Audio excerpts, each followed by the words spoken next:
The wind howled across the barren plains like a wounded animal, carrying with it the bite of winter that cut straight through bone. Snow had begun to fall, thick and relentless, turning the land into a silent white grave. Silas Creed, a lone gunslinger with a past darker than the storm above him, pulled his coat tighter as he rode through the wilderness. His horse Ash snorted uneasily, sensing something in the distance. Silas didn't believe in instincts, but he trusted Ash. "Easy, boy," he muttered, narrowing his eyes. Through the blur of falling snow, he saw something unnatural. Two shapes lying near a broken wagon, half buried under snow. He dismounted slowly, hand hovering near his revolver. Out here nothing was ever simple. As he stepped closer, his breath caught, not from fear but surprise. Two women, both Chinese. One appeared older, perhaps in her early 20s, her face pale but strong. The other, younger, no more than 17, was barely conscious. Her lips blue from the cold. The wagon behind them was shattered, its contents scattered and frozen. No sign of horses. No sign of attackers. But Silas knew. This wasn't an accident.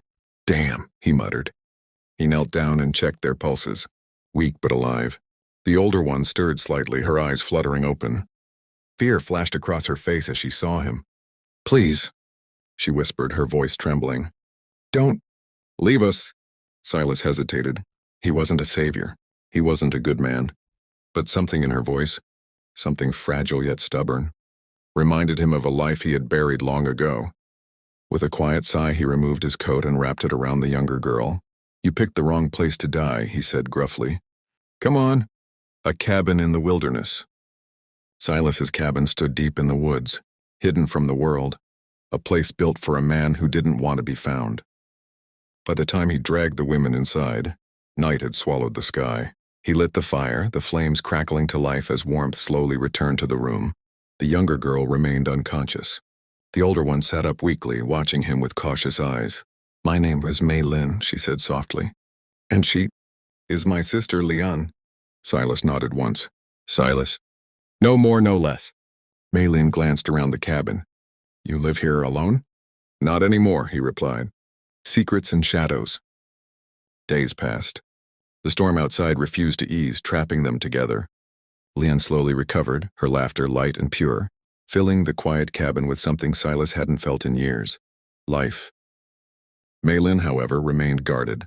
One evening, as Silas cleaned his gun by the fire, she spoke. "They were looking for us." Silas didn't look up. "Who?" "Men, dangerous men. They attacked our caravan, killed everyone."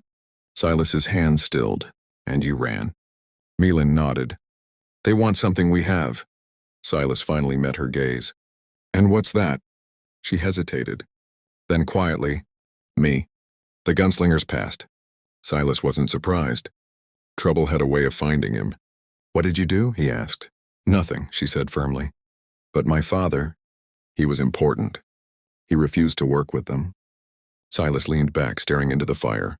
"I used to work for men like that." Mei Lin's eyes widened. "Used to?" "Yeah," he said, his voice cold. "Until I realized there's no end to the blood they ask for." Lian, sitting nearby, looked between them. "Will they find us?" she asked, her voice small. Silas stood loading his revolver. "They always do." The attack. It happened at dawn. The sound of hooves shattered the silence. Silas was already awake. He stepped outside, gun in hand. 5 riders, armed, smiling. Well, one of them called out. "Looks like we found our missing prize." Silas didn't flinch. "You're not taking anyone from here." The men laughed. "You, alone?" Silas's eyes darkened. "I've faced worse. A battle for home." Gunfire erupted. The first man fell before he could even aim. Silas moved like a ghost, precise, ruthless. Years of bloodshed had carved this into him. But they were many, and he was one. A bullet grazed his shoulder. Another shattered a window behind him. Inside, Mei Lin grabbed a rifle. "I won't hide," she said. Lian clutched her arm. "Be careful." Mei Lin stepped beside Silas. "Together," she said. For a moment, Silas hesitated. Then he nodded. Together. The turning point. The fight was brutal, but something had changed. Silas wasn't fighting for survival. He was fighting for them. For the first time in years, he had something to protect, One by one, the attackers fell, until only their leader remained. He raised his gun, but stopped. Not worth it, he sneered, backing away. This isn't over. Silas aimed. It is today. One shot. Silence. A new beginning. The snow had stopped. The sky cleared, revealing a quiet, endless blue. Silas stood outside the cabin, watching the horizon. Behind him, laughter echoed. Leon chased after a chicken, giggling. Maylin watched her, a soft smile on her face. You could leave, Silas said without turning. Find a safer place. Maylin shook her head. This is the first place that feels like home. Silas was quiet. Home, a word he had long forgotten. Then stay, he said. Maylin stepped closer. We will. Epilogue. Spring came. The snow melted. Life returned. The cabin was no longer silent. It was filled with warmth, laughter, and something stronger than blood. Family. Silas Creed, the feared gunslinger, was no longer alone. And in saving 2 lost souls, he had finally saved himself.